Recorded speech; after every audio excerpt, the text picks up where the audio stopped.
I have this weird obsession with films where characters swap identities. I always just think they're really fascinating, and particularly if they're creatively done, you never know what direction they're going to take. So I was quite keen to watch Wish Upon a Star, which is the 1996 film directed by Blair Treu, written by Jessica Barondes. And this stars Katherine Heigl and Danielle Harris as our protagonists Alexia and Hayley. And Alexia and Hayley are sisters, but they are chalk and cheese. Alexia is an it girl, to put it simply. Hayley would rather wear baggy clothes and spend time looking through a telescope at the stars and actually studying for exams. Very much polar opposites.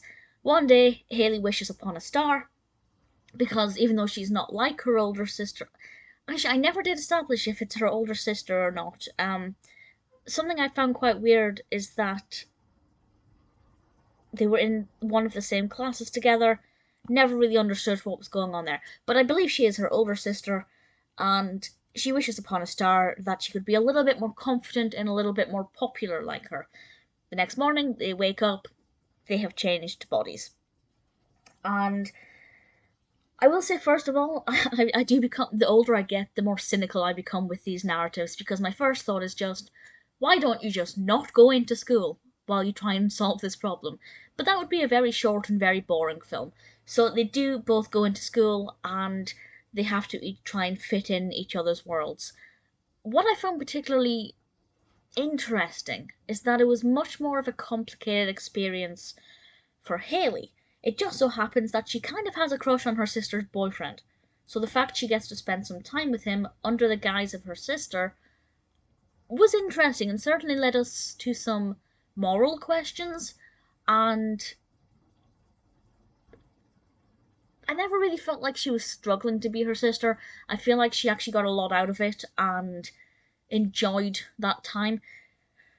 Alexia, on the other hand, I won't say exactly how it happened or anything, but Alexia does actually get to spend most of the time at home, doesn't really have that many issues. This is to begin with, of course. So they do have very different experiences, and part of me almost thinks maybe they wouldn't want to switch back.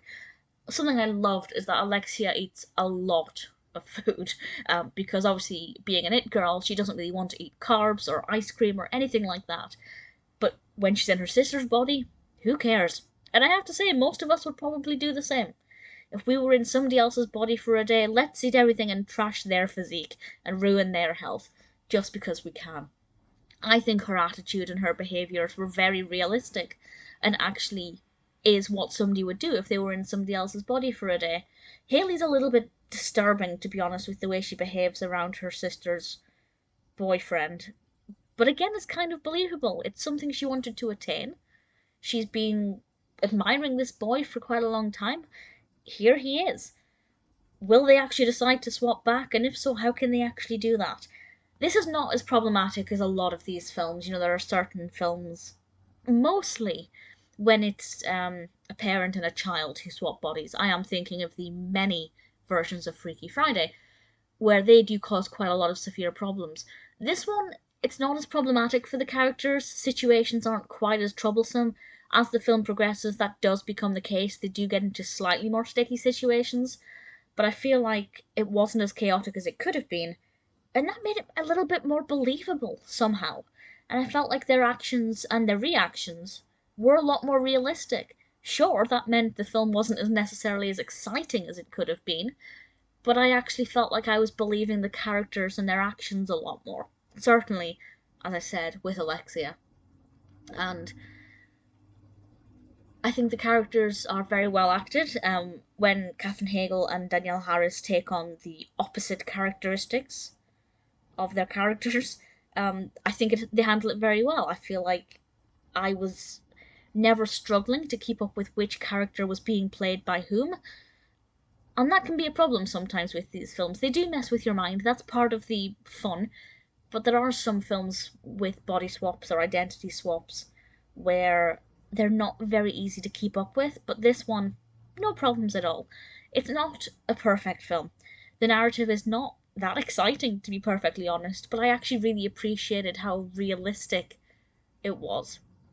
Because let's face it, a lot of these films characters will swap bodies, and it just so happens to be on the day where they have, I don't know, a life-changing operation, or they're about to go off to college, and, everything's changing for them. This one's a lot more slow, but a lot more believable, and that's something that doesn't happen that often, so I kind of like that approach.